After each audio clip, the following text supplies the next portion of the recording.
नमस्कार दोस्तों, क्या आप जानते हैं आपकी एक छोटी सी उदारता आपको कंगाल बना सकती है। बचपन से हमें सिखाया गया है कि दान महादान होता है। हमें दान और पुण्य करना चाहिए, इससे हमारा जीवन बेहतर बनता है। लेकिन भगवान श्री कृष्ण कहते हैं दान की भी एक सीमा और मर्यादा होती है। भगवान श्री कृष्ण की वाणी में, भागवत कथा में यह बातें हमेशा बताई जाती हैं कि हमें दान भी मर्यादा में रहकर करना चाहिए। कुछ ऐसी वस्तुएं हैं जो अगर आपने घर से बाहर दी तो समझो आपने अपनी किस्मत ही दान कर दी। विष्णु पुराण में स्पष्ट उल्लेख है कि इन चीज़ों का दान देने से माता लक्ष्मी घर से सदा के लिए चली जाती हैं। और हम सभी जानते हैं जीवन में माता लक्ष्मी की कृपा के बिना धन, वैभव और सुख शांति असंभव है। अगर आप चाहते हैं कि आपके घर में बरकत बनी रहे तो इस वीडियो को शुरू से लेकर अंत तक ज़रूर देखिएगा। इस वीडियो को आप स्किप करने की गलती बिल्कुल मत कीजिएगा या इसे छोड़ने की गलती बिल्कुल मत कीजिएगा, नहीं तो सावधान हो जाइए। कहीं ना कहीं आप अपने भाग्य को दुर्भाग्य में भी बदल सकते हैं, क्योंकि इस वीडियो में इतनी ज़रूरी और महत्वपूर्ण जानकारी दी गई है। उस महत्वपूर्ण जानकारी के सहारे आप अपने घर में धन, संपत्ति और बरकत को बनाए रख सकते हैं। अगर ये जानकारी आपने मिस कर दी तो ये इस संबंध में जुड़ी हुई है जो काम आप रोज़ करते हैं, और उस दान को देने से आपके घर में कंगाली भी आ सकती है। इसीलिए वीडियो को शुरू से अंत तक ज़रूर देखिएगा यदि आप अपने सौभाग्य को बनाए रखना चाहते हैं। नहीं तो अनजाने में आप ऐसी गलतियां कर रहे हैं जो आपके घर में दरिद्रता को, गरीबी को, बीमारी को न्योता दे रही है, और आप अज्ञानवश वह काम रोज दोहरा रहे हैं, क्योंकि आपको शास्त्रों का वह ज्ञान नहीं पता है, वह नियम नहीं पता है कि किन चीज़ों का दान करना चाहिए और किन चीज़ों का नहीं दान करना चाहिए। आगे बढ़ने से पहले कमेंट में जय माँ लक्ष्मी लिखें और अपनी हाजिरी लगाएं। सबसे पहली और महत्वपूर्ण चीज़ है आपकी पत्नी के गहने या आभूषण, क्योंकि आभूषणों की अधिष्ठात्री देवी स्वयं महालक्ष्मी मानी जाती हैं। जब भी हम नए गहने लाते हैं तो पहले माँ लक्ष्मी की पूजा करते हैं, तभी उन्हें धारण करते हैं। खासकर सुहागिन महिलाएं अपना मंगलसूत्र, पायल या बिछिया कभी किसी दूसरी महिला को ना दें, क्योंकि हमारे प्राचीन समय से यह मान्यता भी चली आई है कि हम जब वायने में देते हैं तो ये चीज़ें दे देते हैं, यानी कि पायल या बिछिया दान में। पर हमें कभी भी ऐसा नहीं करना चाहिए।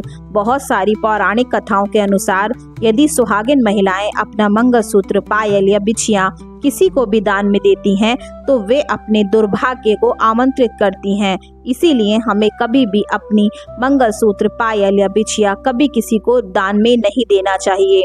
ऐसा करने से आपके घर का सौभाग्य और बरकत दूसरे के घर चली जाती है। दूसरी चीज जिसके बारे में आपने अक्सर सुना होगा वे है घर की झाड़ू। शास्त्रों में झाड़ू को माता लक्ष्मी का प्रतीक माना गया है, क्योंकि वह दरिद्रता को दूर करती है। झाड़ू केवल सफाई का साधन नहीं बल्कि घर की सकारात्मक ऊर्जा की रक्षक है।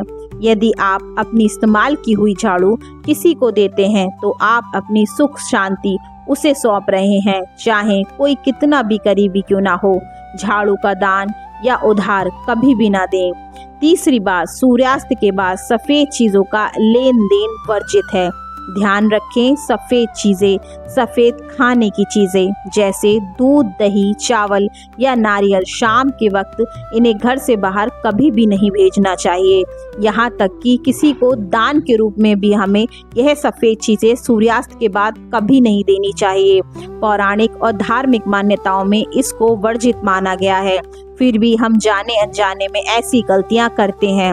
माना जाता है सफ़ेद चीज़ों पर बुरी नज़र और नकारात्मक शक्तियां जल्दी प्रभाव डालती हैं। अगर बहुत मजबूरी हो तो बाजार से नया खरीद कर दे दें, लेकिन अपनी रसोई से उठाकर ना दें। चौथी चीज़ है तिजोरी में रखा गया धन या जमा की हुई पूंजी। धन की वृद्धि का अर्थ है माता लक्ष्मी की प्रसन्नता। किसी त्योहार या एकादशी के दिन तो भूल कर भी कि बहुत भारी धन नुकसान का वहन करना पड़ेगा, क्योंकि एकादशी पर दिया गया धन वापस मिलने की संभावनाएं बहुत कम होती हैं और इससे हमारे घर से माता महालक्ष्मी भी रूठ कर चली जाती है। धन देने से आपकी आर्थिक प्रगति भी रुक जाएगी। पांचवी और सबसे गुप्त बात, आपकी रसोई का चकला, बेलन और तवा रसोई घर की देवी माँ अन्नपूर्णा है और तवे पर पहली रोटी हमेशा लक्ष्मी के नाम की होती है। अपने इस्तेमाल किए हुए ये बर्तन दूसरों को देने से आपका भाग्य भी उसके पास चला जाता है। यदि किसी की मदद करनी है तो नई वस्तु खरीदकर भेंट कर दें, पर अपनी रसोई की शुद्धता बनाए रखें। अपनी रसोई के अपने इस्तेमाल किए हुए चकला, बेलन और तवा कभी भी दूसरों को ना दें। तो दोस्तों, आप इन 5 चीज़ों को ध्यान में रखकर आप लक्ष्मी को अपने स्थिर घर में स्थिर रख सकते हैं। अगर यह जानकारी आपको मूल्यवान लगी हो तो वीडियो को लाइक करें, हमारे चैनल को सब्सक्राइब करें ताकि आप ऐसी ही आध्यात्मिक जानकारियां पाते रहें। याद रखें, आपकी सावधानी ही आपकी समृद्धि है। यदि आप इसी तरह की धार्मिक और पौराणिक के साथ साथ वास्तु से संबंधित कौन सी वस्तुएं हमारे घर में धन संपत्ति को लाती हैं और कौन सी वस्तुएं हमारे घर में लाने से हमें आर्थिक हानि का यानी पैसे की हानि का सामना करना पड़ सकता है, वास्तुशास्त्र क्या कहता है, धार्मिक शास्त्र क्या कहते हैं, अगर आप इस तरह की जानकारियां जानना चाहते हैं तो हमारे इस चैनल को सब्सक्राइब कर लीजिए। इसी तरह का धार्मिक और पौराणिक बातें और ज्ञान हम आपके लिए लाते रहेंगे। मिलते हैं अगले वीडियो में, तब तक के लिए जय महालक्ष्मी।